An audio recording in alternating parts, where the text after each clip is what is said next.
Good afternoon.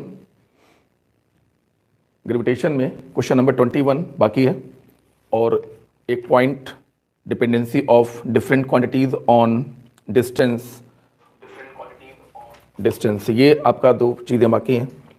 इनको देखिए, question number 21 में कहा जा रहा है कि एक प्लेनेट के अराउंड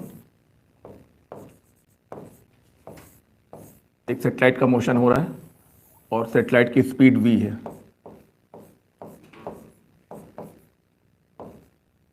सैटेलाइट की स्पीड को वैसे v0 कहते हैं, ऑर्बिटल स्पीड v0 कहते हैं, लेकिन यहाँ पर v से रिप्रेजेंट किया गया है। ये है सैटेलाइट और ये है इसकी ऑर्बिटल वेलोसिटी, ठीक है ना। अब इसमें ये कहा जा रहा है कि इस सैटेलाइट से सडनली कोई पार्टिकल एग्जिट करता है, पार्टिकल वहाँ से इजेक्ट करता है और पार्टिकल इजेक्ट करने के बाद एस्केप कर जाता है, ठीक है ना। पार्टिकल इससे इजेक्ट करता है, इसी सैटेलाइट से पार्टिकल इजेक्ट करता है और इजेक्ट करते ही ये यहाँ से एस्केप कर जाता है, यानी कि इनफाइनाइट पर चला जाता है। तो इस समय एस्केप करते वक्त इसकी काइनेटिक एनर्जी कितनी है, या इसका मोमेंटम कितना है, या इसकी वेलोसिटी कितनी है, ये हमको पूछा। वैसे तो पूछा गया है कि इसकी काइनेटिक एनर्जी कितनी है, लेकिन जब अगर हम इसकी इजेक्ट करने वाले पार्टिकल की अगर हम वेलोसिटी निकाल लेंगे, तो अगर हम वेलोसिटी निकाल लेंगे तो हम उसका मोमेंटम और उसकी काइनेटिक एनर्जी को भी आराम से फाइंड आउट कर लेंगे।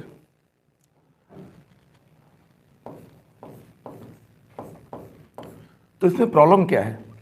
इजेक्ट करने के लिए, इजेक्ट करने के बाद एस्केप करने के लिए इसके वेलोसिटी होनी चाहिए, और इसके वेलोसिटी हम अगर लिख दें तो हम इसकी काइनेटिक एनर्जी भी लिख देंगे। तो इसके वेलोसिटी लिखने में क्या दिक्कत है? इसके वेलोसिटी लिखने में दिक्कत ये है कि हमें अभी ये नहीं मालूम है कि ये सैटेलाइट किस रेडियस में चक्कर लगा रहा था, और इसी वजह से हम इसके वेलोसिटी नहीं लिख पा रहे हैं, और इसके वेलोसिटी ना लिख पाने की वजह से हम इसकी काइनेटिक एनर्जी को भी नहीं लिख पा रहे हैं। तो इस समय हमको इसकी वेलोसिटी फाइंड करने के लिए पहले मुझे इसकी रेडियस फाइंड करनी पड़ेगी। तो रेडियस फाइंड करने के लिए आइए रेडियस फाइंड करते हैं। इस सैटेलाइट को रिवॉल्व कराने के लिए कौन रिस्पॉन्सिबल है? ग्रेविटेशनल फोर्स रिस्पॉन्सिबल है। इस सैटेलाइट का मास मान लीजिए कि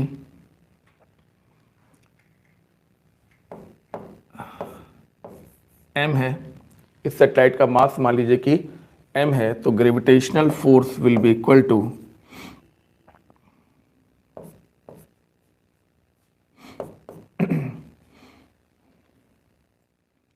gravitational force will be equal to centripetal force, ठीक है ना, यानी कि G me m over r square is equal to m v square by r, ठीक है ना। तो एक r से एक r कैंसिल हो गया और ये m से m भी कैंसिल हो गया, तो यहाँ पर आ गया G me over r is equal to v square. एक r से एक r की पावर को कैंसिल कर दिया, तो आ गया G me over r is equal to v square. तो यहाँ से हम लोगों ने ऑर्बिट का रेडियस कैलकुलेट कर लिया, ठीक है। ऑर्बिट का रेडियस कैलकुलेट कर लिया, तो अब तो हम वहाँ पर उसकी इसके वेलोसिटी निकाल लेंगे, और अगर हम इसके वेलोसिटी निकाल पाएंगे तो हम इसकी काइनेटिक एनर्जी को भी बहुत आराम से फाइंड आउट कर पाएंगे। ये स्मॉल m मास का पार्टिकल सैटेलाइट से इजेक्ट हुआ और इजेक्ट होते ही एस्केप कर गया, तो हमें इस समय इसकी काइनेटिक एनर्जी बतानी है। इस समय इसकी काइनेटिक एनर्जी बताने के लिए हमें इसके पास का रेडियस पता होना चाहिए था, और रेडियस ना पता होने की वजह से पहले हमको सैटेलाइट पर अपना इक्वेशन बनाकर पाथ का रेडियस निकाल लिया हमने, और निकालने के बाद हमने अब उसको यहाँ पर इस्तेमाल कर लेना है। आइए सेकंड फिगर, ये जो हमने इक्वेशन बनाई है वो फिगर 1 से बनाई है, और अब आइए फिगर 2 पर। फिगर 2 पर मान लीजिए कि इस पॉइंट को हम A कह दें, तो K at A plus U at A is equal to कहाँ भेजना है बताइए? इनफाइनाइट पर। तो K at infinite plus U at infinite, ठीक है ना। तो K at A minus G me m over r, me earth का मास है और m पार्टिकल का मास है, ठीक है ना। और हम ये क्वेश्चन किसके लिए बना रहे हैं? For particle body.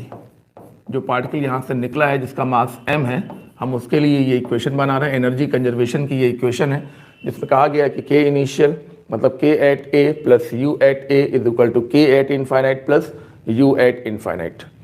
तो 0 और 0 स्केप करने का मतलब होता है कि पार्टिकल इनफाइनाइट पर चला जाए और वहाँ जाकर फाइनली वो रुक जाए, ठीक है ना। ये स्केप वेलोसिटी का मतलब यही है। अगर वो पार्टिकल इनफाइनाइट पर जाता है और इनफाइनाइट पर भी उसके पास कुछ वेलोसिटी रहती है, तब ये वेलोसिटी स्केप वेलोसिटी नहीं बल्कि उससे भी ज़्यादा होगी। लेकिन हमें सिर्फ स्केप कराना है, यानी कि यहाँ पर वेलोसिटी है इसके वेलोसिटी के बराबर और इनफाइनाइट पर जाकर वेलोसिटी को हमें 0 करना होगा। तो ये भी 0 और ये भी 0। तो k at a is equal to आ गया g me m over r, और r की वैल्यू रिप्लेस कर दीजिए, बस हो गया। r की वैल्यू को जो वहाँ से निकाला उसको रिप्लेस कर दीजिए, तो g me और ये हो गया अपॉन v स्क्वायर, तो g me कैंसिल हो गया और ये आ गया kinetic energy of exact particle ka, इसका आंसर हो गया mv स्क्वायर। तो क्वेश्चन आसान है लेकिन थोड़ा सा कॉन्सेप्चुअल तो है ना। आइए एक बार इसको रिवाइज करा दें। एक सैटेलाइट अपनी ऑर्बिट में v वेलोसिटी से घूम रहा था और ऑर्बिट की रेडियस नहीं मालूम थी, ठीक है ना। अब सडनली इससे एक पार्टिकल इजेक्ट हुआ, पार्टिकल इजेक्ट हुआ और इजेक्ट होते ही स्केप कर गया। जो पार्टिकल इजेक्ट हुआ उसका मास m है और वो स्केप हुआ और सीधे सीधे एकदम से स्केप, हाँ इजेक्ट हुआ और तुरंत स्केप कर गया। तो हमें इस पार्टिकल की इजेक्ट होते वक्त काइनेटिक एनर्जी फाइंड करनी है। तो इजेक्ट होते वक्त काइनेटिक एनर्जी फाइंड करनी है, तो ये फाइंड करने के लिए मुझे रेडियस की आवश्यकता होती है। चाहे हमें पोटेंशियल एनर्जी फाइंड करनी हो, मेरी पॉइंट की बात सुनिए जो मेन पॉइंट है, चाहे हमें पार्टिकल की काइनेटिक एनर्जी फाइंड करनी हो, चाहे हमें पार्टिकल की पोटेंशियल एनर्जी फाइंड करनी हो, हमें अर्थ के सेंटर से उसकी दूरी का पता तो लगाना ही पड़ेगा, और वो दूरी इस सवाल में नहीं दी है और इसी वजह से ये प्रॉब्लम सॉल्व नहीं हो पा रहा। तो इसलिए ऑर्बिट का रेडियस यानी कि सेंटर से दूरी निकालने के लिए पहले हमने अपने सैटेलाइट की इक्वेशन बनाई और उससे हमने रेडियस को फाइंड कर लिया।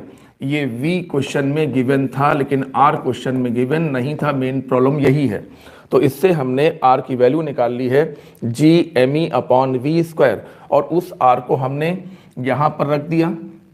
इक्वेशन देखिए, इक्वेशन पार्टिकल के लिए बनाई गई है जो सैटेलाइट से इजेक्ट हुआ है। ka plus u a is equal to k at infinite plus u at infinite.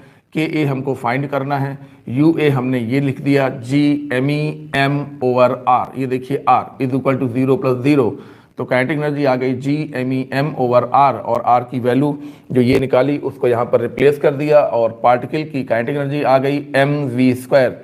m particle का मास है और v सैटेलाइट की वेलोसिटी है।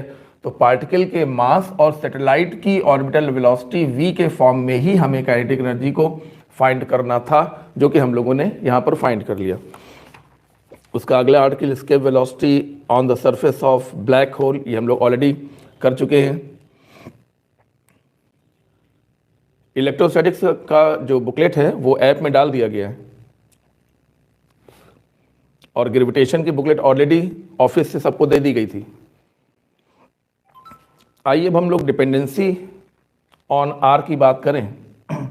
वैसे तो ग्रेविटेशनल फोर्स हमेशा आर स्क्वायर के इन्वर्सली होता है, लेकिन कुछ ऐसे क्वेश्चंस हैं जिसमें कहा गया है कि ग्रेविटेशनल फोर्स आर क्यूब के इन्वर्सली है या ग्रेविटेशनल फोर्स आर के इन्वर्सली है।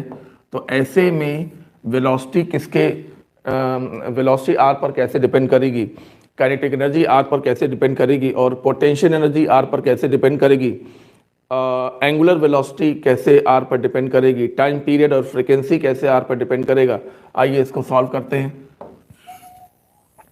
मान लीजिए कि ये पार्टिकल अर्थ के आसपास घूम रहा है और इसका मास है m और इस पर एक ग्रेविटेशनल फोर्स लग रहा है, ठीक है ना। ये जो ग्रेविटेशन फोर्स अगर आपसे कह दिया जाए कि ये ग्रेविटेशनल फोर्स आर स्क्वायर के इन्वर्सली नहीं है, मान लीजिए कि वो आर क्यूब के इन्वर्सली है, ओके, आपसे ऐसा कह दिया गया आर क्यूब के इन्वर्सली है, तो अब बताइए कि वेलोसिटी आर पर कैसे डिपेंड करेगी, काइनेटिक एनर्जी और यू आर पर कैसे डिपेंड करेगी, ठीक है ना। तो आप जानते हैं gravitational force centripetal force provide करता है, तो m v square by r inversely proportional to r cube. इस तरीके से हमने देखा कि v square proportional to r upon r cube, यानी कि v square proportional to 1 upon inversely proportional to या proportional to 1 upon r square, या आप ये भी कह सकते हैं कि v square proportional to are की पावर -2। इस प्रकार से आप आंसर निकाल सकते हैं, ठीक है ना। यानी कि v प्रोपोर्शनल टू आर की पावर -1। ये हमने एक बात आपसे कर ली। अब काइनेटिक एनर्जी की डिपेंडेंसी भी देख लीजिए। मतलब आपको हम एक प्रकार का सवाल बता रहे हैं कि इस प्रकार का सवाल आप कैसे सॉल्व करेंगे, ठीक है ना। ग्रेविटेशनल फोर्स आर क्यूब के इन्वर्सली बताया गया। हमने ग्रेविटेशनल फोर्स को सेंट्रीपिटल फोर्स के बराबर किया, क्योंकि बॉडी को ऑर्बिट में चक्कर लगाने के लिए जो सेंट्रीपिटल फोर्स मिलता है वो ग्रेविटेशनल फोर्स से ही मिलता है। इसलिए हमने ग्रेविटेशनल फोर्स को सेंट्रीपिटल फोर्स के बराबर कर दिया, और उसको हमने, जैसा कि सवाल में कहा गया, ये इफ लिखा हुआ है, ऐसा होता नहीं है, लेकिन ये सवाल बनाया गया, ये एक प्रकार का क्वेश्चन है जो आपको इस समय बताया जा रहा है कि यदि ग्रेविटेशनल फोर्स आर स्क्वायर के नहीं बल्कि आर क्यूब के इन्वर्सली हो, मतलब ग्रेविटेशनल फोर्स अगर इन्वर्स स्क्वायर लॉ को फॉलो ना करे, तो बताइए वेलोसिटी आर पर कैसे डिपेंड करेगी। वेलोसिटी मतलब पार्टिकल की ये वेलोसिटी आर पर कैसे डिपेंड करेगी। तो ग्रेविटेशनल फोर्स से हमको जरूरी सेंट्रीपिटल फोर्स मिलता है, तो mv square by r proportional to 1 upon r cube. इसका मतलब v square proportional to r upon r cube. आराम से देखिए, ठीक है ना, समझते हुए जल्दी से खत्म भी करना है।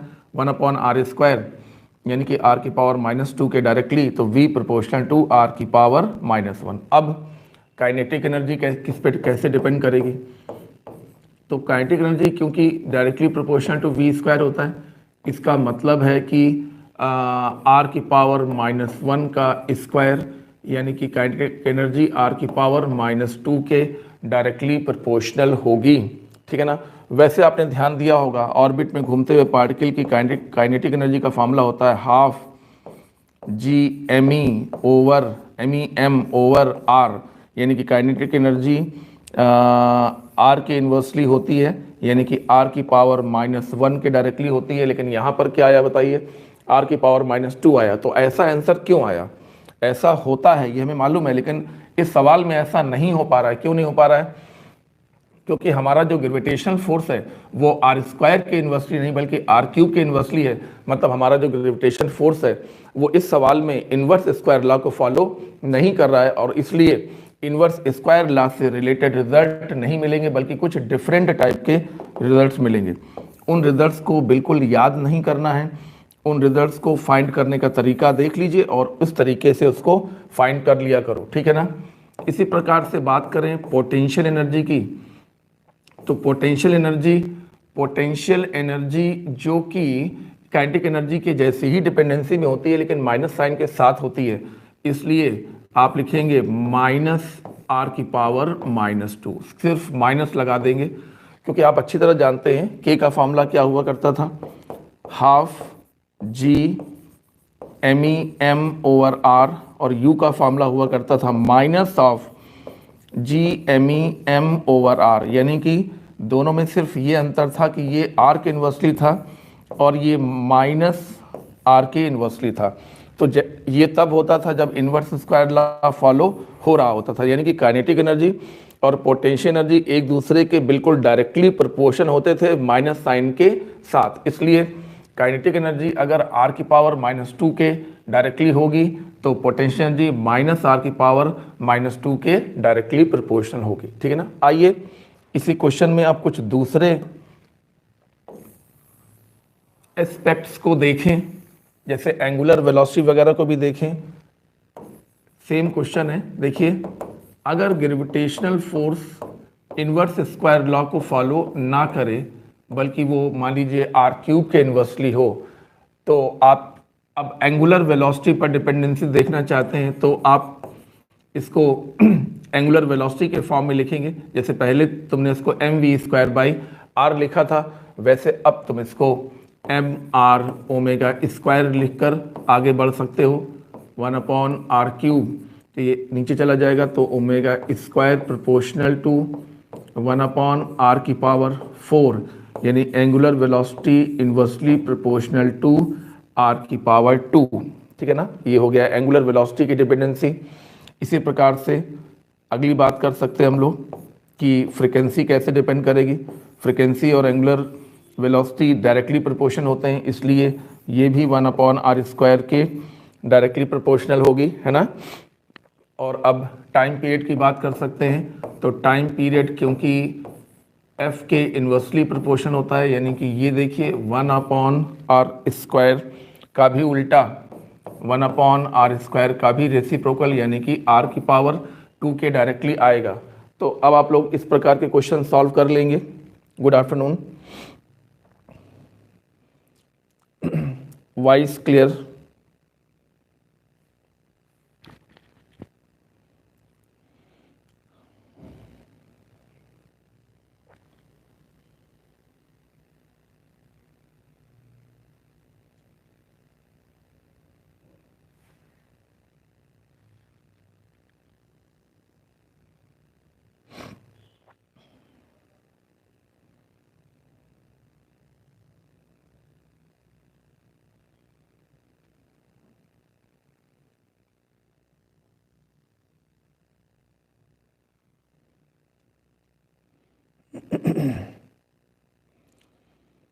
तो जिन क्वेश्चंस में gravitational force inverse square law को फॉलो नहीं करेगा, वाइस की प्रॉब्लम बता रहे हैं आप लोग।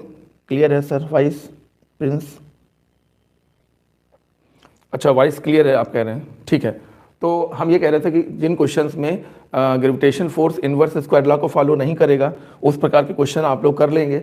एक क्वेश्चन जरा करके दिखा दीजिए जल्दी से, जिससे कि ये हो जाए कि हाँ तुम लोग कर लोगे।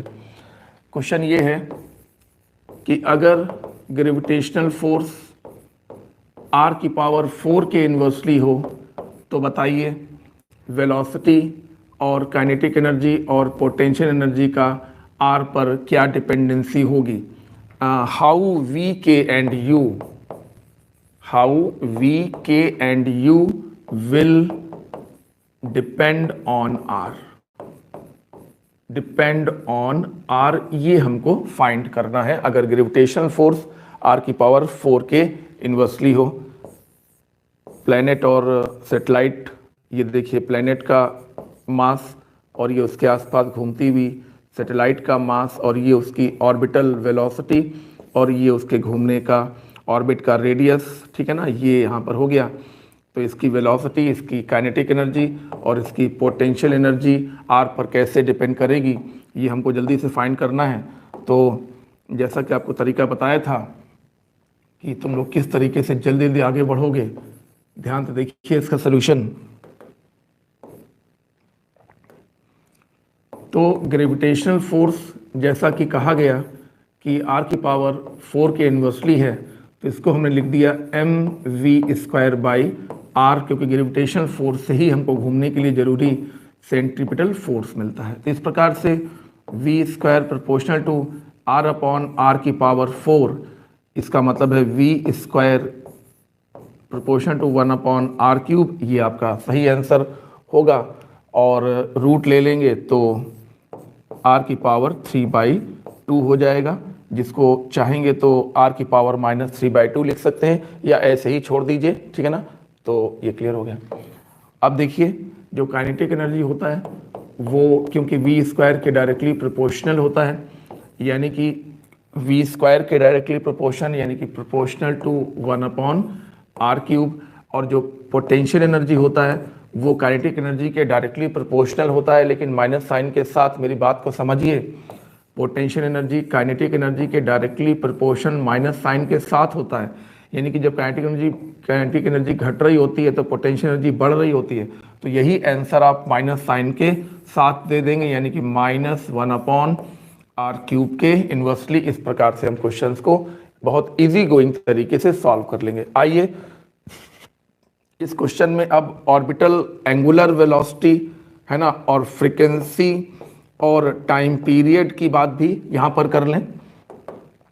तो जब हमको ऐसा करना होगा तो हम क्या करने वाले हैं, देखिए क्वेश्चन का सेकंड पार्ट हम सॉल्व कर रहे हैं, जिसमें हम फिर से शुरुआत कर रहे हैं कि ग्रेविटेशनल फोर्स, है ना, जो कि r की पावर 4 के इन्वर्सली बताया जा रहा है, तो इसको हम लिखने जा रहे हैं M R omega square, M R omega square inversely proportional to are की पावर 4, इसलिए omega square proportional to 1 upon R की पावर 5। ये देखिए 1 अपॉन आर की पावर 5 यानी omega inversely proportional to are की पावर 5/2। ये देखिए आर की पावर 5/2 इस तरीके से हमने निकाला। अच्छा, अब इसमें दूसरी बात, फ्रीक्वेंसी और एंगुलर फ्रीक्वेंसी एक दूसरे के डायरेक्टली प्रोपोर्शन होने की वजह से ये भी सेम आंसर होगा, इसका भी आंसर सेम होगा। और उसके बाद देखिए थर्ड बात की टाइम पीरियड, क्योंकि फ्रीक्वेंसी के इन्वर्सली प्रोपोर्शन होता है तो ये लिखेंगे इन्वर्सली प्रोपोर्शन टू 1 अपॉन और फिर 1 अपॉन आर की पावर 5/2, तो ये डायरेक्टली प्रोपोर्शनल टू आर की पावर 5/2 हो जाएगा। इस तरीके से आप लोग इस तरीके के क्वेश्चंस को सॉल्व कर लेंगे बहुत आराम से। जब कहा जाए कि ग्रेविटेशन फोर्स आर की पावर ऐसे कि डायरेक्टली प्रोपोर्शन है, तो ग्रेविटेशन फोर्स को mv²/r अगर लिखेंगे तो वेलोसिटी आर पर कैसे निर्भर करती है, काइनेटिक एनर्जी आर पर कैसे निर्भर करती है और पोटेंशियल एनर्जी आर पर कैसे निर्भर करती है, ये सब बातें पता चल जाएंगी।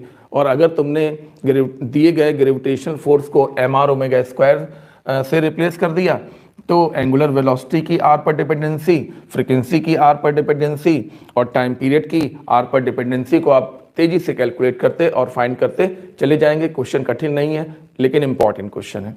ये सब आप लोगों ने नोट कर लिया।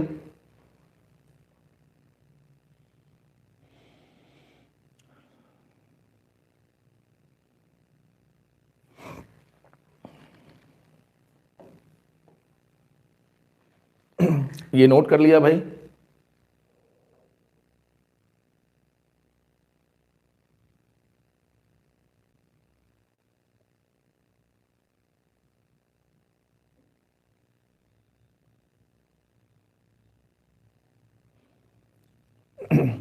प्रोपोर्शनलिटी लिख रहे हैं ना, तो कांस्टेंट चीज़ों को हटा देते हैं। प्रोपोर्शनलिटी लिख लेते हैं, जब लिखते हैं तो कांस्टेंट चीज़ों को हटा देते हैं। यहाँ पर सिर्फ आर वेरिएबल है, यहाँ पर सिर्फ ये एक वेरिएबल है और आर दूसरा वेरिएबल है। मास कहाँ चला गया, मास हटा देते हैं। मास एक कांस्टेंट क्वांटिटी है, ये देखिए मास सैटेलाइट का मास है, कांस्टेंट क्वांटिटी है, मास कहीं चला नहीं गया। प्रोपोर्शनलिटी जब लिखते हैं तो कांस्टेंट चीज़ों को हटा देते हैं। हमें सिर्फ ये पता लगाना है कि अगर ग्रेविटेशन फोर्स आर की पावर 4 के इन्वर्सली हो तो सैटेलाइट की वेलोसिटी यानी कि ऑर्बिटिंग मोशन करती हुई अराउंड घूमती हुई बॉडी की वेलोसिटी, काइनेटिक एनर्जी और यू की आर पर क्या डिपेंडेंसी होगी। ठीक है ना, मास कहीं गया नहीं है। ठीक है, चलिए तो नोट कर लिया जैसा कि आप लोगों ने लिखा है, यहाँ पे आप लोगों ने नोट कर लिया है। अब यहाँ पर एक छोटा सा लॉ, हबल लॉ, जो और अच्छा बीच में स्टार का जो लाइफ साइकिल होता है और स्टार की जो डेथ होती है उसके बारे में थ्योरी लिखी गई है। इस चार्ट को आप लोग एक बार अच्छी तरह से पढ़ लेंगे।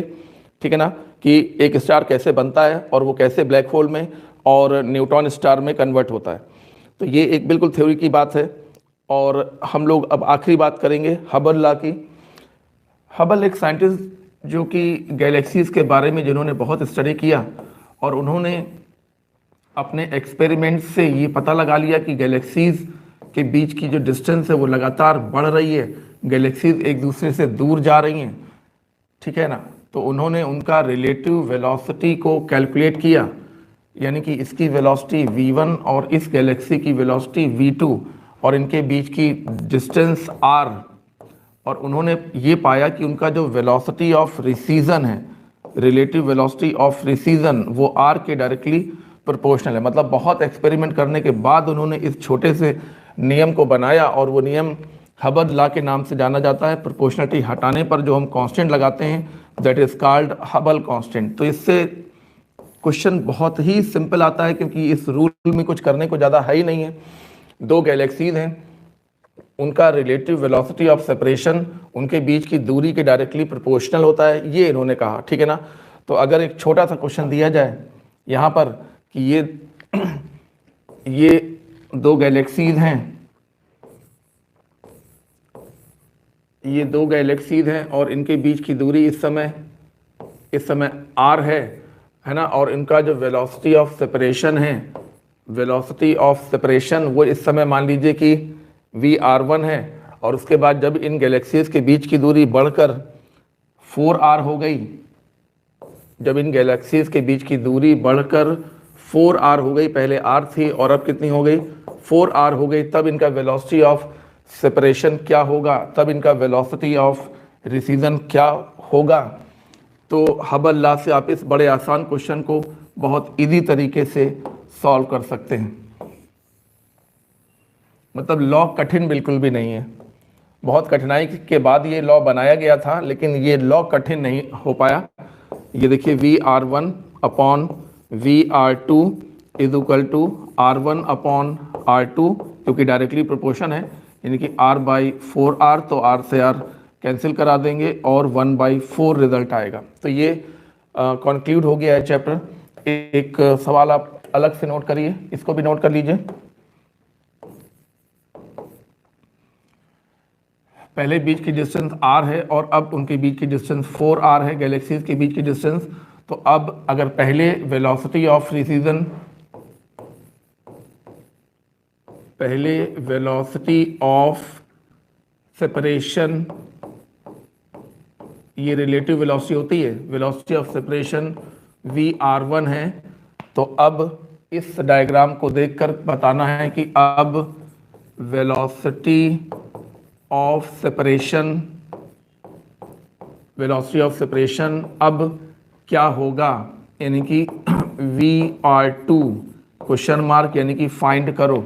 ये उन्हीं दो गैलेक्सीज का पहले का डायग्राम है और ये उन्हीं दोनों गैलेक्सीज के बाद का डायग्राम है। तो VR1 upon VR2 is equal to R1 upon R2 कर लिया आपने। तो देखिए VR2 is equal to 4 times VR1। Easy question बनता है, हबल लॉ से कभी भी टफ क्वेश्चन नहीं बनता। ये हबल कांस्टेंट है, हबल कांस्टेंट की यूनिट के बारे में बात करिए, velocity of recession is equal to HR, तो H is equal to velocity of recession upon R, तो इसकी यूनिट मीटर पर सेकेंड, और इसकी यूनिट मीटर, तो मीटर कैंसिल हो गया और इसकी यूनिट आ गई है पर सेकेंड, यानी कि 1/सेकेंड, या सेकेंड की पावर -1 भी कह सकते हैं, या इसको कभी कभी पर सेकेंड भी कहा जाता है। अच्छा, डायमेंशन ऑफ हबल कांस्टेंट, क्योंकि इसकी यूनिट 1/सेकेंड है, तो इसकी डायमेंशन 1/t, 1/t का मतलब है t की पावर -1 होना चाहिए। तो हबल लॉ में कोई विशेष कठिन क्वेश्चन नहीं बनता, आसान क्वेश्चन ही बनता है।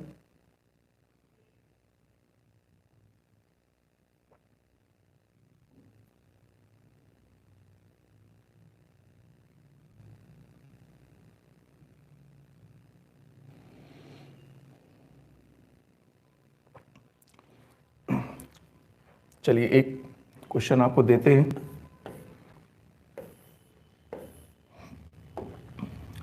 क्वेश्चन नोट करिए, find acceleration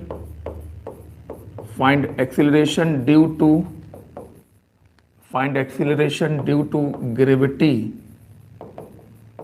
on moon surface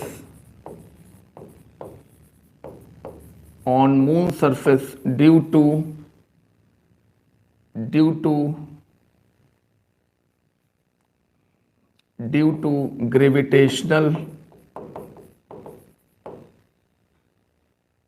to gravitational field of earth। ठीक है ना, distance between centre of earth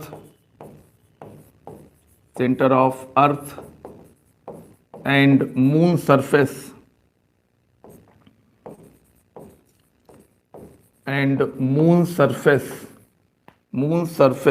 is 60 RE। RE earth का रेडियस है, 60 RE। ये हमारा क्वेश्चन है और डिस्टेंस हमने यहां पे दे दी है। इसके डायग्राम को आइए तुमको क्लियर कर दें। ये अर्थ का सेंटर, और ये मून का सरफेस, ये डिस्टेंस यहाँ से यहाँ तक की डिस्टेंस 60 RE के बराबर दी गई है, और यहाँ पर हमको acceleration due to gravity find करनी है, जिसको हमने कह दिया G1। ज़्यादा कठिन नोटेशन का इस्तेमाल ना करें भाई, G1 नाम दे दिया और मुझे G1 की वैल्यू को कैलकुलेट करना है। मून की सरफेस पर अर्थ की वजह से एक्सेलरेशन ड्यू टू ग्रेविटी को हमें कैलकुलेट करना है। तो एक्सेलरेशन ड्यू टू ग्रेविटी का फार्मूला बताइए।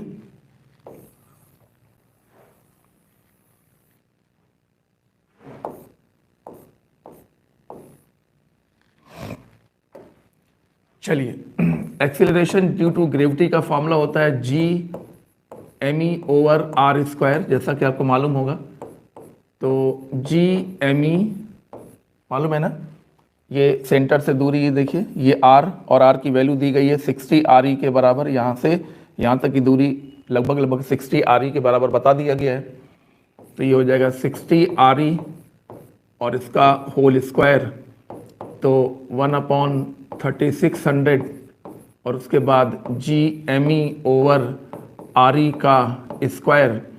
तो G_me/RE का मतलब क्या हुआ, G at the surface of earth. G_me/RE square का मतलब बोलो क्या है, G at the surface of earth. तो ये GS लिखा हुआ है, मतलब G at the surface of earth upon 3600 metre per second square. Most important question है, बहुत छोटा क्वेश्चन है, लेकिन अगर कॉन्सेप्ट नहीं क्लियर करोगे तो ये छोटा सा क्वेश्चन भी सॉल्व नहीं हो पाएगा। शिवम पाल ने आंसर दिया है 166.6। ये कैसा आंसर है? चलिए, जैसा भी ये आंसर है आप सोल्यूशन नोट करिए।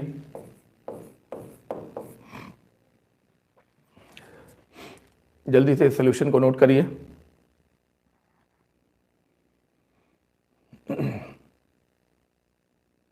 और अब इसी में ये क्वेश्चन का ए पार्ट मान लीजिए, और इसी में क्वेश्चन का बी पार्ट नोट करिए। Find acceleration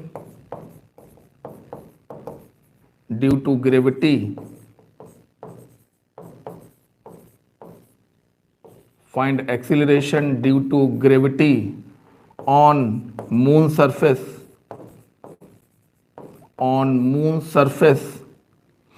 due to gravitational field of moon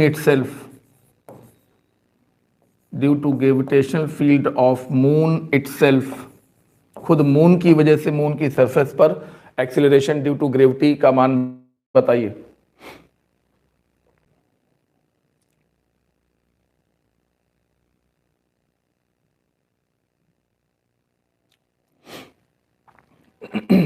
चलिए, कोई बात नहीं, शिवम ने प्रयास किया, आंसर गलत हो गया उसका, कोई बात नहीं। अब उसको मेथड मालूम हो गया ना, फार्मूला हो सकता है गलत लगा दिया हो सकता है डिस्टेंस को सही से ना रख पाया हो। तो जो किसी भी प्लैनेट की वजह से या किसी भी बॉडी की वजह से कहीं पर भी एक्सीलरेशन ड्यू टू ग्रेविटी निकाली जा सकती है, तो हमने अभी फिलहाल अर्थ की वजह से मून की सरफेस पर ग्रेविटी निकाली। अर्थ की वजह से मून की सरफेस पर ग्रेविटी, जिसको हमने G1 से डिनोट किया। और अब मून की सरफेस पर मून की ही ग्रेविटी, मून की सरफेस पर मून की ही वजह से जो ग्रेविटी होगी, एक्सीलरेशन ड्यू टू ग्रेविटी होगी, वो हमें फाइंड करना है। आइए, तो अब आपका पूरा ध्यान किस पे होना चाहिए, मास ऑफ मून पर, है ना। और मून की वजह से मून की सरफेस पर ग्रेविटी, यानी कि इसको हमने मान लिया G2 मान लो, ठीक है ना। मून की सरफेस पर अर्थ की वजह से ग्रेविटी G1 टूवर्ड्स अर्थ होगी, और मून की ही सरफेस पर मून की वजह से जो एक्सीलरेशन ड्यू टू ग्रेविटी होगी G2, वो मून के सेंटर की तरफ पॉइंटेड होगी। ये मास ऑफ मून कर लीजिए। पहले ये डायग्राम क्लियर करिए तब आगे बढ़ें। पहले ये डायग्राम क्लियर करिए।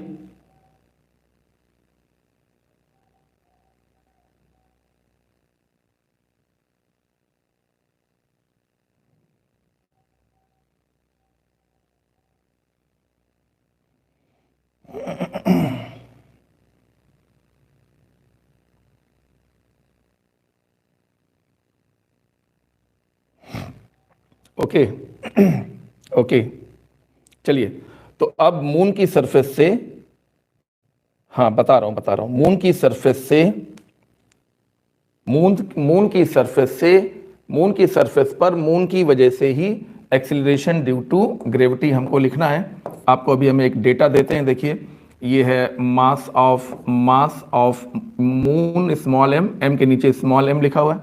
एक डेटा आपको हम देते हैं, mass of earth upon radius of earth का स्क्वायर 6 टाइम होता है मास ऑफ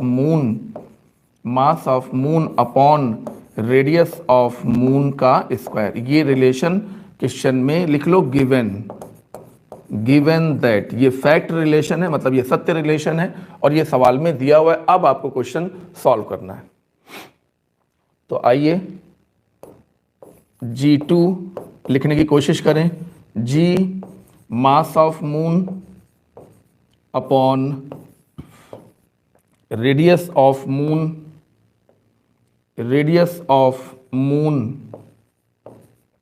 का स्क्वायर, क्योंकि मून की सरफेस की बात हो रही है इसलिए रेडियस का इस्तेमाल होगा।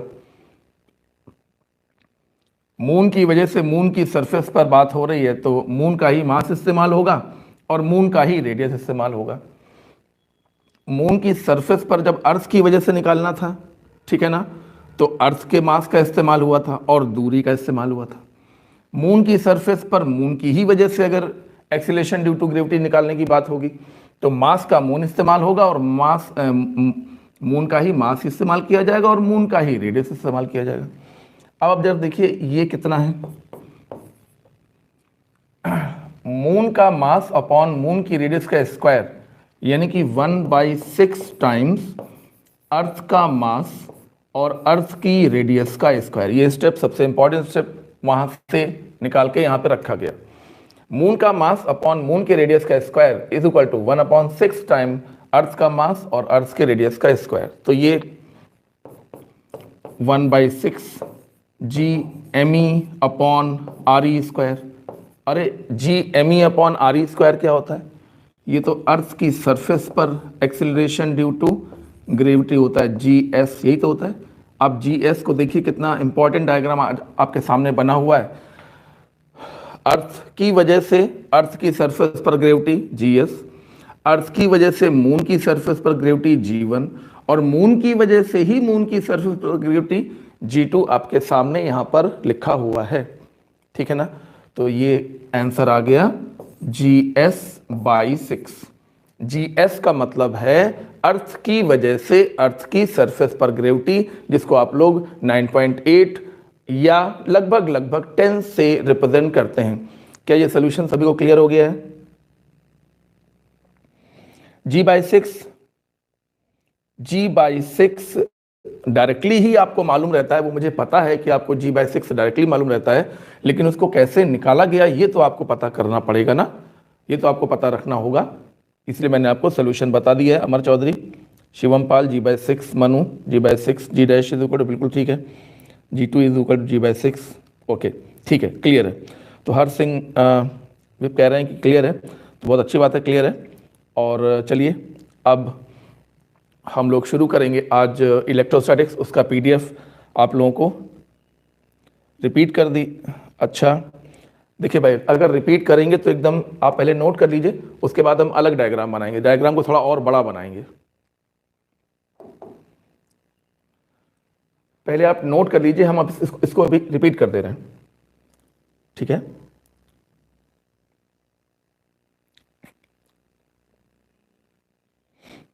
अरुण पाल, समीक्षा पटेल, क्लियर है? ओके। बुकलेट नहीं मिलेगा? बुकलेट मिलेगा, आप कितने बार बताएं, बुकलेट मिलेगा भाई। आज PDF डाल दिया गया है, PDF बिल्कुल तैयार है, उसको डाल दिया गया है, बुकलेट प्रिंट हो रही है, शाम तक प्रिंट होके आ जानी चाहिए। आइए इस डायग्राम को हम थोड़ा सा बड़ा बनाएं और आपको एक बात बताएं कि ये देखिए, ये आपका, ये देखिए ये अर्थ, इसका मास ME, और चलिए सामने यहाँ बना देते हैं, वहाँ बनाने से दिक्कत हो रही है, यहाँ बना देते हैं। ये देखिए, ये अर्थ के सामने मून और ये है मास ऑफ मून, ठीक है ना। ओके, अर्थ के सेंटर से ये है मून का सरफेस, ठीक है ना। और मैंने बताया कि ये दूरी यहां से लेके यहां तक की ये जो डिस्टेंस आपको दिखाई गई है वो 60 RE के बराबर होती है। ये भी फैक्ट एक रिजल्ट है, ये फेक रिजल्ट नहीं है, ये फैक्ट रिजल्ट है। इसका मेजरमेंट किया गया है और ये लगभग अर्थ की रेडियस का 60 गुना यहां पर दिखाया गया।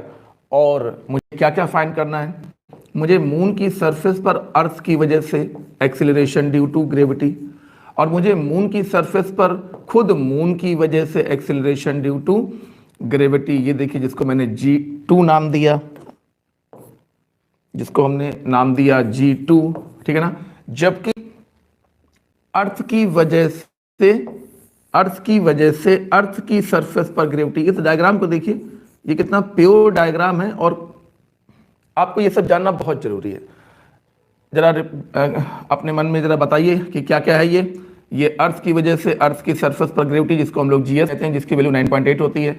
ये मून की सरफेस पर अर्थ की वजह से ग्रेविटी। अच्छा, ये कैसे मालूम पड़ा कि ये मून की सरफेस पर अर्थ की वजह से ग्रेविटी है? अरे भैया, क्योंकि ये acceleration due to gravity toward the earth है, तो अर्थ की वजह से ही होगी। और ये मून की सरफेस पर मून की वजह से एक्सीलरेशन ड्यू टू ग्रेविटी, ये कैसे कंफर्म हुआ कि ये मून की सरफेस पर मून की वजह से एक्सीलरेशन ड्यू टू ग्रेविटी है? अरे भैया, जब मून की सरफेस पर है तो मून की सरफेस पर ही है ना, और टुवर्ड द मून है, और टुवर्ड द मून है इसका मतलब है मून की वजह से है। ये सब क्लियर है?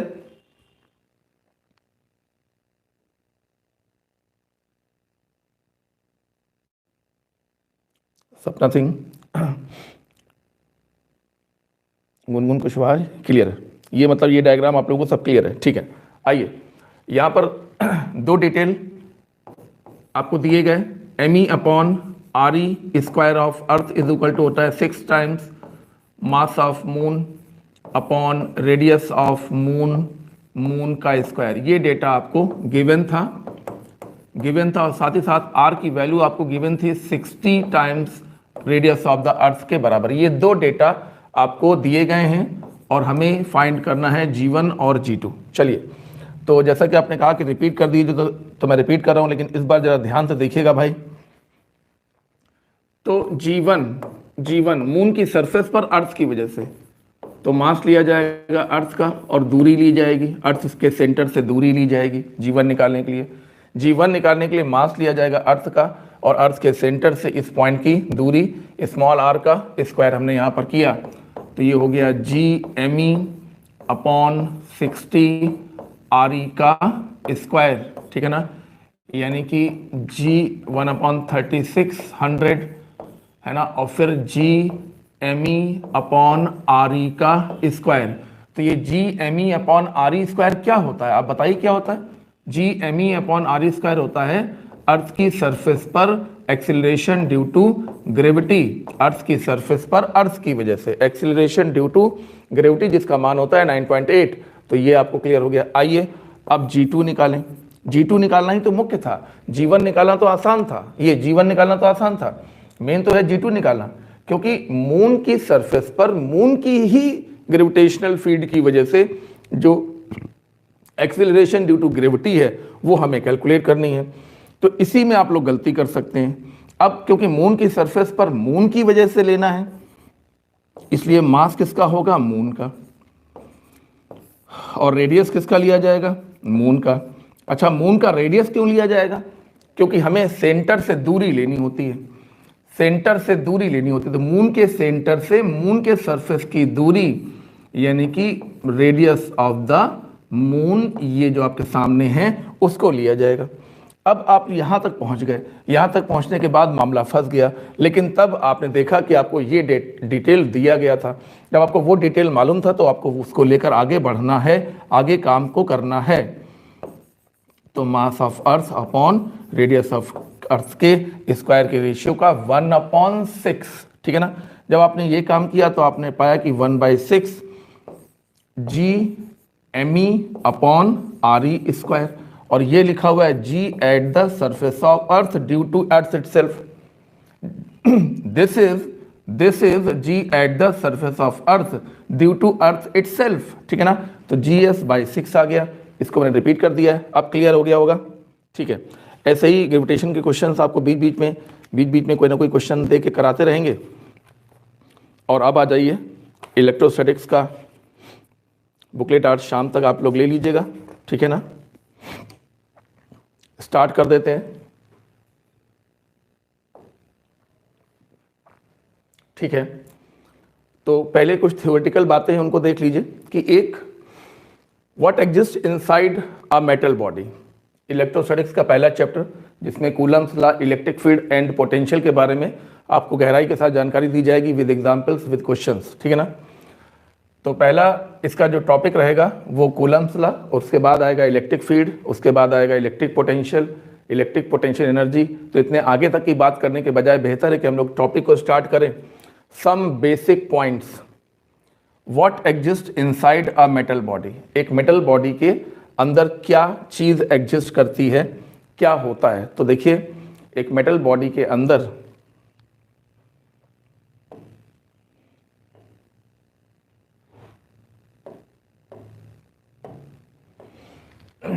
यहां पर समझाते जाएंगे।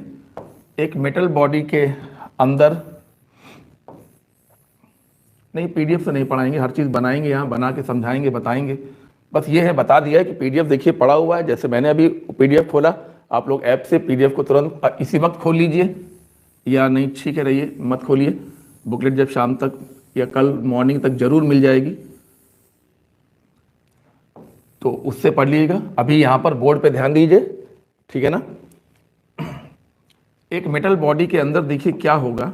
एक तो होगा न्यूक्लियस, न्यूक्लियस के अंदर होंगे प्रोटॉन और न्यूट्रॉन, न्यूक्लियस के अंदर प्रोटॉन और न्यूट्रॉन, ठीक है ना, आपस में बंधे रहते हैं न्यूक्लियर, स्ट्रॉन्ग न्यूक्लियर फोर्सेस से। उसके अलावा ऑर्बिट में घूमते हुए बाउंडेड इलेक्ट्रॉन होंगे। ये देखिए ये इलेक्ट्रॉन बाउंडेड हैं, ये न्यूक्लियस के बंधन से बंधे हुए हैं। और उसके अलावा ये देखिए कुछ फ्री इलेक्ट्रॉन होंगे जो एटम को छोड़कर बाहर आ गए हैं और कंडक्शन बैंड और वैलेंस बैंड में एनर्जी लेवल में घूमने को तैयार है, इन्हें कहते हैं फ्री इलेक्ट्रॉन। वो सब बैंड थ्योरी की बातें मत सुनिए अभी, ठीक है ना।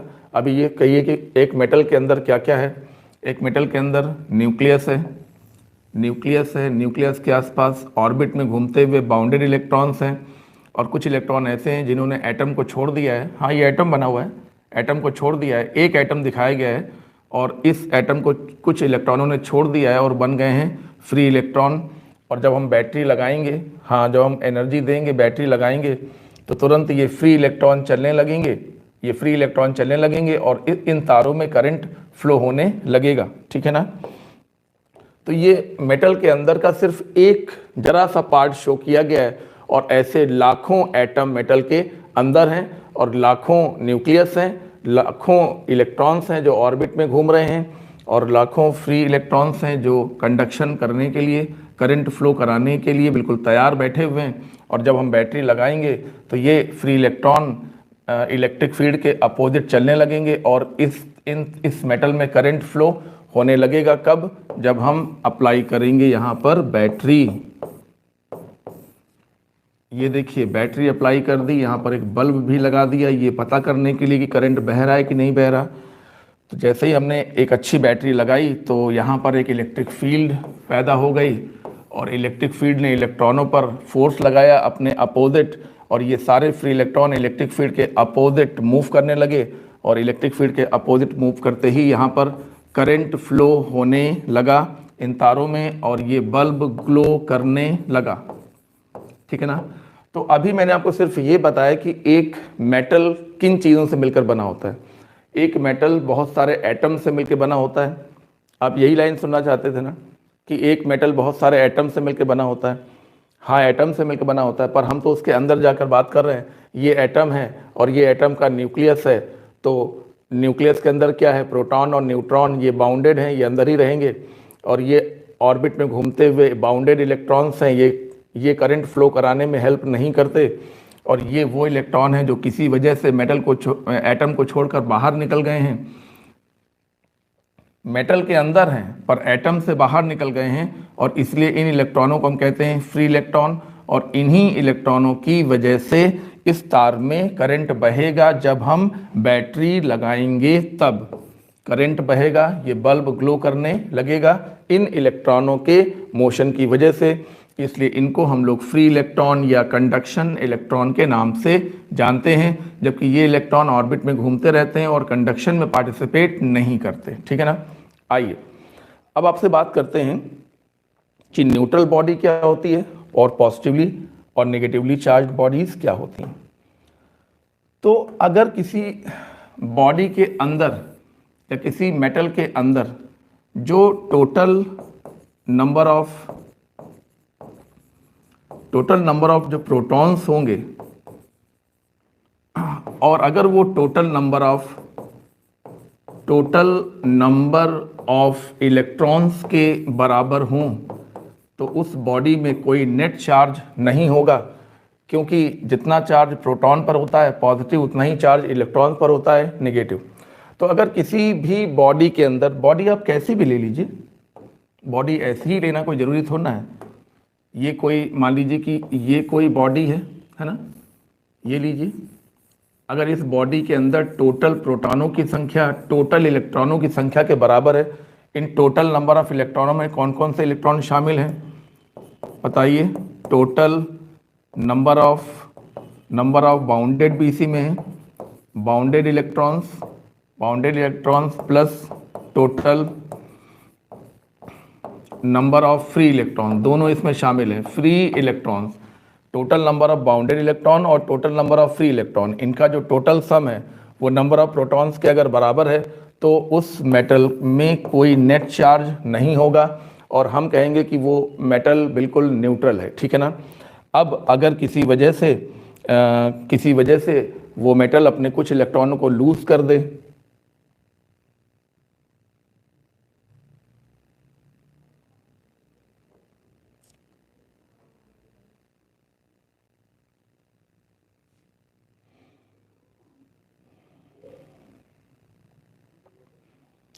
पॉजिटिवली चार्ज बॉडी का क्या मतलब है।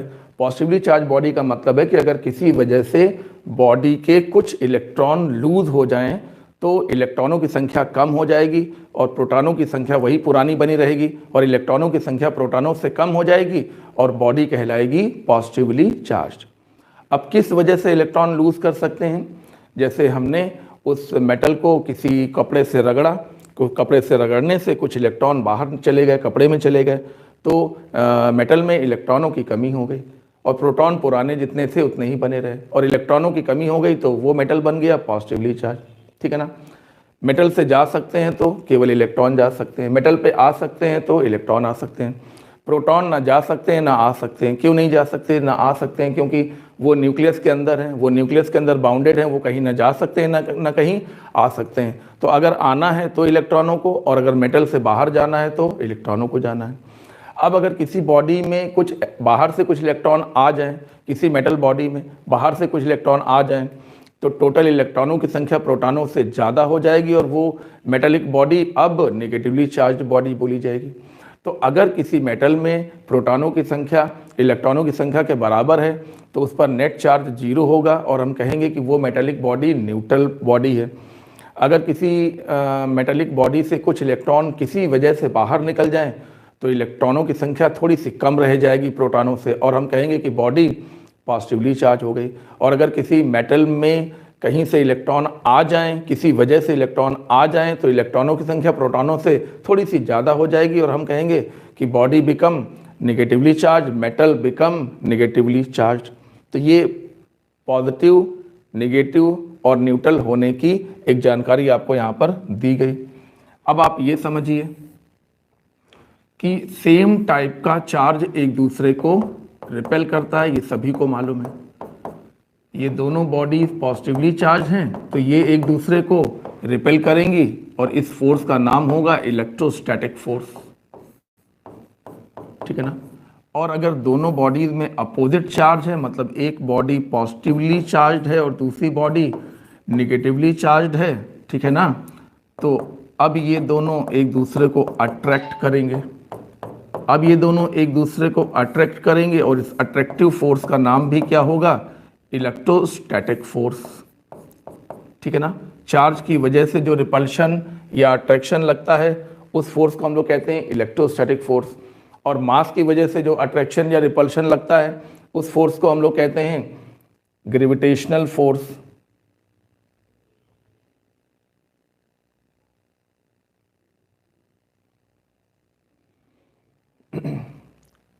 दो बॉडीज अपने मास की वजह से एक दूसरे पर जो फोर्स लगाती हैं उसे कहते हैं ग्रेविटेशनल फोर्स, और दो बॉडीज अपने चार्ज की वजह से एक दूसरे पर जो फोर्स लगाती हैं उसे कहते हैं इलेक्ट्रोस्टैटिक फोर्स। अगर दोनों बॉडी पॉजिटिवली चार्ज हैं तो एक दूसरे को रिपेल करेंगी, अगर दोनों बॉडी निगेटिवली चार्ज हैं तो भी एक दूसरे को रिपेल करेंगी, और अगर एक बॉडी पॉजिटिवली और एक बॉडी निगेटिवली चार्ज है तो वो दोनों एक दूसरे को अट्रैक्ट करेंगी। तो ये तो बहुत पहले मालूम हो गया था कि सेम पोलैरिटी की बॉडी सेम, यानी कि अगर दोनों पॉजिटिव हैं तो एक दूसरे को रिपेल करेंगी, दोनों नेगेटिव होती तो भी एक दूसरे को रिपेल करती, और अगर एक पॉजिटिव और एक नेगेटिव है तो एक दूसरे को अट्रैक्ट करती। ये बात तो बहुत पहले लोगों को मालूम हो गई थी, लेकिन इस फोर्स की वैल्यू कोई नहीं निकाल पा रहा था। तो कूलम्ब ने प्रयोग कर करके इस फोर्स की वैल्यू को कैलकुलेट किया। कूलम्ब के एक्सपेरिमेंट्स को अगर हम सिंबॉलिक फॉर्म से रिप्रेजेंट करें, सिंबॉलिक तरीके से रिप्रेजेंट करें, तो वो ये है कि जब उन्होंने दो चार्जेस एक दूसरे से r दूरी पर रखे, दो चार्जेस एक दूसरे से r दूरी पर उन लोगों ने रखे और फोर्स को देखा, तो वो फोर्स F था। सिंबॉलिक रिप्रेजेंटेशन है, ठीक है ना। जब उन्होंने चार्जेस की वैल्यू को डबल किया, तो उन्होंने पाया, नहीं दूरी नहीं बदली, अभी वो चार्ज पर एक्सपेरिमेंट कर रहे हैं, तो उन्होंने पाया कि फोर्स 4 गुना हो गया। जब उन्होंने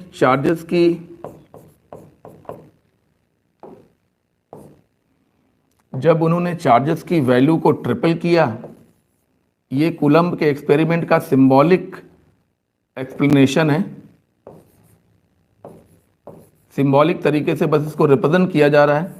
तो उन्होंने पाया कि फोर्स जो था वो 9F हो गया, यानी कि जब वो चार्ज को डबल कर रहे थे तो फोर्स 4 टाइम्स हो जा रहा था, और जब वो चार्ज की वैल्यू को ट्रिपल कर रहे थे, देखिए वो डिस्टेंस चेंज नहीं कर रहे हैं, अभी वो सिर्फ चार्जेस को डबल ट्रिपल कर रहे हैं, तो उन्होंने पाया कि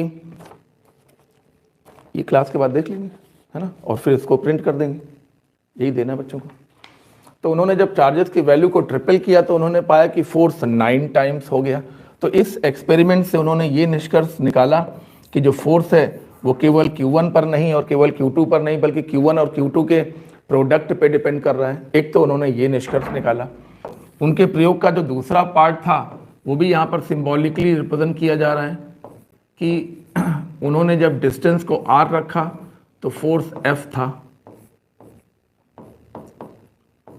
जब उन्होंने डिस्टेंस को डबल कर दिया, ये देखिए डिस्टेंस को डबल कर दिया, 2R कर दिया, इस बार वो चार्ज नहीं बदल रहे हैं, इस बार वो डिस्टेंस बदल रहे हैं, तो उन्होंने पाया कि फोर्स 1/4 टाइम्स हो गया। पहले अगर F था तो अब वो 4 गुना कम हो गया। जब उन्होंने डिस्टेंस को ट्रिपल किया, 3R कर दिया, चार्ज बिल्कुल नहीं बदल रहे हैं, इस बार केवल डिस्टेंस बदल रहे हैं, तो उन्होंने पाया कि फोर्स F/9 हो गया। ये देखिए फोर्स F/9। तो इससे उन्होंने ये कंक्लूड कर लिया कि जो फोर्स है वो R के नहीं बल्कि R² के इन्वर्सली है। फोर्स Q1 Q2 के डायरेक्टली है और फोर्स R² के इन्वर्सली है। जब उन्होंने डिस्टेंस को R रखा तो फोर्स F था, जब उन्होंने डिस्टेंस को डबल किया तो फोर्स 1/4 टाइम्स हो गया, ट्रिपल किया तो 1/9 टाइम्स हो गया। इससे पता लग गया कि F जो था वो R नहीं बल्कि R² के इन्वर्सली था, और इन्हीं दोनों को उन्होंने कंबाइन कर दिया तो ये एक रूल बन के आया Q1 Q2 बाई R², और प्रोपोर्शनलिटी हटाने के लिए एक कांस्टेंट अप्लाई किया गया जिसको हम लोग कहते हैं प्रोपोर्शनलिटी कांस्टेंट, स्मॉल k से रिप्रेजेंट करते हैं। This small k is called proportionality constant, ठीक है ना। तो यहाँ तक कुछ ज़्यादा समझने को नहीं है इस चैप्टर में। कूलम्ब्स लॉ को बताने के बाद, है ना, जब क्वेश्चंस आएंगे तब वहाँ पे बहुत कुछ समझने को है। ये वो बेसिक बातें हैं जो आप सबको लगभग सब अच्छी तरह से पता है। इन चीज़ों को भी देख लीजिए। ये कूलम्ब्स लॉ के सिंबॉलिक नोटेशंस हैं। दूरी नहीं बदली गई और चार्जेस को डबल किया गया तो फोर्स 4 टाइम्स हो गया, ट्रिपल किया गया तो 9 टाइम्स हो गया। ये रूल बन के आया। अब चार्ज नहीं बदले गए बल्कि डिस्टेंस को ऑल्टर कर करके देखा। सिंबॉलिक डायग्राम है, सिंबॉलिक एक्सप्लेनेशन है, ये मैं कह रहा हूँ।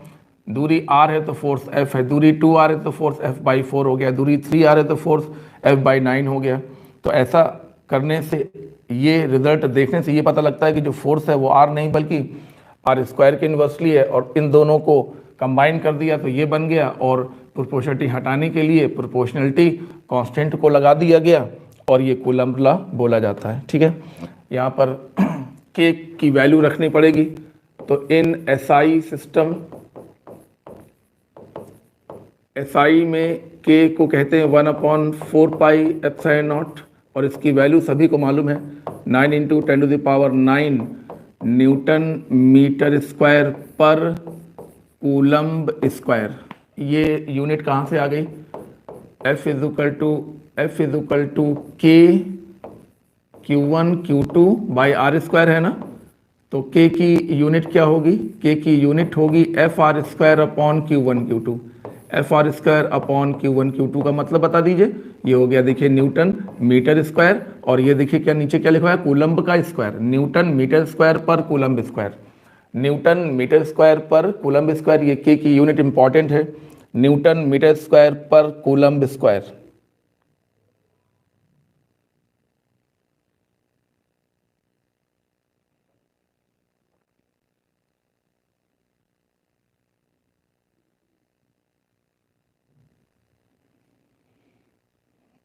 चलिए आगे बढ़ेंगे भाई।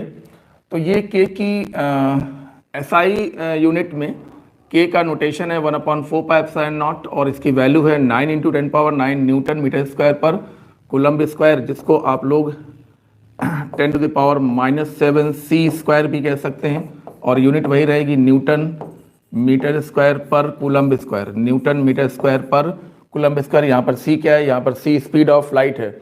यानी K की दो वैल्यू तैयार करिए, एक 9 × 10⁻9 न्यूमेरिकल लगाने के लिए, और एक वैल्यू तैयार करिए 10⁻⁻7 c²। ये कॉन्सेप्चुअल कोई प्रॉब्लम आपका आ सकता है। चलिए, इन CGS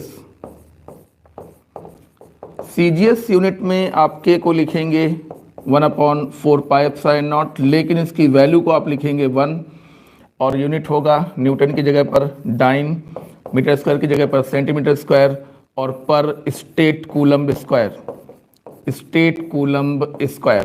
तो बातों बातों में मैंने आपको ये भी बता दिया है कि जो चार्ज की SI यूनिट होती है वो कूलम्ब होती है, और जो चार्ज की CGS यूनिट होती है वो स्टेट कूलम्ब होती है। कूलम्ब और स्टेट कूलम्ब में रिलेशन हम लोग आगे पढ़ेंगे, आगे देखेंगे। ठीक है ना। तो K की जो प्रोपोर्शनलिटी कांस्टेंट है SI सिस्टम में, उसकी वैल्यू 9 × 10⁹ रखनी है, और अगर कभी हम लोग CGS में काम करेंगे तो K की जगह पर हम लोग 1 रखेंगे। ठीक है ना। और तब कूलम्ब्स लॉ के अगर दो रूप देखे जाएं तो SI यूनिट में कूलम्ब्स लॉ लिखा जाएगा 1/4 pi epsilon naught Q1 Q2 by r², ये SI में। ठीक है ना। और CGS में लिखा जाएगा सिर्फ Q1 Q2 बाई r²। ठीक है ना। आपको ये सवाल जब मिलेगा तो आपको लगेगा जैसे कि अरे ये तो शायद कुछ गलत लिखा हुआ है। SI यूनिट में कूलम्ब्स लॉ इस प्रकार से रिप्रेजेंट होता है, और CGS यूनिट में कूलम्ब्स लॉ इस प्रकार से रिप्रेजेंट होता है। ऐसा इसलिए होता है क्योंकि SI में इसकी वैल्यू 9 × 10⁻9 होती है, जबकि CGS में इसी की वैल्यू 1 होती है, इसलिए कूलम्ब्स लॉ इस रूप में दिखाई पड़ता है। ठीक है ना। आइए आगे चलते हैं। देखिए ध्यान से मेरी बात समझिए कि दो चार्जेस एक दूसरे से कुछ दूरी पर रखे हुए हैं, और कूलम्ब्स लॉ हमने अप्लाई किया, तो ये था Coulomb's law 1/4 pi epsilon naught Q1 Q2 by r²। लेकिन इस फॉर्मूले से सिर्फ इलेक्ट्रोस्टैटिक फोर्स की वैल्यू निकल पाती है। इस फॉर्मूले से इलेक्ट्रोस्टैटिक फोर्स की डायरेक्शन का पता नहीं चलता, केवल वैल्यू निकल पाती है, पर यह नहीं पता चलता कि वो फोर्स x एक्सिस से कितने एंगल पर होगा, y एक्सिस से कितने एंगल पर होगा, और z एक्सिस से कितने एंगल पर होगा।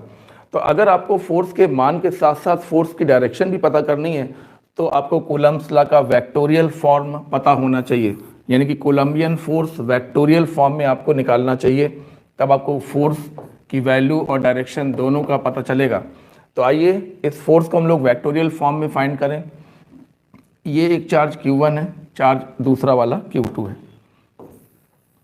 Q1 और Q2 की वैल्यूज़ यहाँ पे आपको हम दे रहे हैं।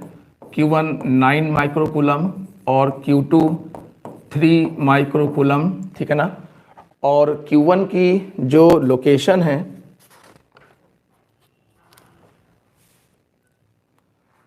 Q1 की जो लोकेशन है वो 235 है, 235। और Q2 की जो लोकेशन है 423, 423 ये Q2 की लोकेशन है, ठीक है ना। लोकेशन मतलब कोऑर्डिनेट, ठीक है। आइए Q1 और Q2 दोनों को पॉजिटिव दिखाया गया है, यानी कि Q1 Q2 को रिपेल करेगा और Q2 भी Q1 को रिपेल करेगा। ये दोनों एक दूसरे को रिपेल करेंगे। Q1 पर लगने वाले फोर्स को हमने F1 कह दिया और Q2 पर लगने वाले फोर्स को हमने F2 कह दिया, है ना। Force on Q1 is F1, force on Q2 in F2। बड़े ही आसान नोटेशन का हम लोग इस्तेमाल करेंगे, हम लोग टफ नोटेशंस का इस्तेमाल नहीं करेंगे। चीज़ों को समझना है ठीक से, आसान नोटेशन लेकर आसानी से समझा जा सकता है। तो मान लीजिए कि हमको F1 फाइंड करना है, F1 वेक्टर फाइंड करना है। तो अगर हमें F1 फाइंड करना है तो Q2 से Q1 की तरफ जो एरो बनेगा, ठीक है ना, यानी कि Q1 पर फोर्स फाइंड करना है तो Q1 की तरफ जो एरो बनेगा that will be the R vector, ठीक है ना। तो सबसे पहले R वेक्टर निकालना है। पहले तो ये देख लीजिए R वेक्टर आपको कैसे तय करना है, कैसे पता करना है। Q1 पर फोर्स निकालना है तो Q2 से Q1 की तरफ जो वेक्टर बनेगा वही R होगा। अगर Q2 पर फोर्स निकालना होता, मतलब अगर F2 निकालना होता, तो Q2 पर अगर फोर्स निकालना होता तो इस तरफ Q2 की तरफ जो एरो बनता that will be R vector. लेकिन हमें क्योंकि Q1 पर फोर्स निकालना है इसलिए Q1 की तरफ जो एरो बनेगा दैट विल बी R। तो पहले तो R को समझ लीजिए, उसके बाद R को कैलकुलेट कैसे करेंगे। R का ये हेड है, हेड कोऑर्डिनेट, और ये टेल कोऑर्डिनेट। तो हेड माइनस टेल कोऑर्डिनेट किया जाता है, मालूम है ना। तो 2 माइनस 4 आई कैप प्लस 3 माइनस 2 जे कैप और प्लस 5 माइनस 3 के कैप, 5 माइनस 3 के कैप, ठीक है ना। हेड माइनस टेल, देखिए 2 माइनस 4 आई कैप प्लस 3 माइनस 2 जे कैप प्लस 5 माइनस 3 के कैप। तो ये आ गया माइनस 2 आई कैप प्लस जे कैप प्लस 2 के कैप। आर वेक्टर के बाद उसका मॉड निकाल लीजिए। मॉड कैसे निकालेंगे, अंडर रूट माइनस 2 का स्क्वायर प्लस 1 का स्क्वायर प्लस 2 का स्क्वायर। तो ये बन गया under root 4 plus 1 plus 4, 4 plus 1 plus 4 यानी कि अंडर रूट 9, और अंडर रूट 9 का मतलब हो गया 3, ठीक है ना। तो ये आर वेक्टर आ गया और ये उसका मैग्नीट्यूड आ गया। और अब आप लोग वेक्टर फॉर्म का इस्तेमाल करिए। वेक्टर फॉर्म कैसे लिखा जाता है वो देखिए यहाँ बताया जा रहा है। F vector is equal to 1/4 pi epsilon naught Q1 Q2 upon R square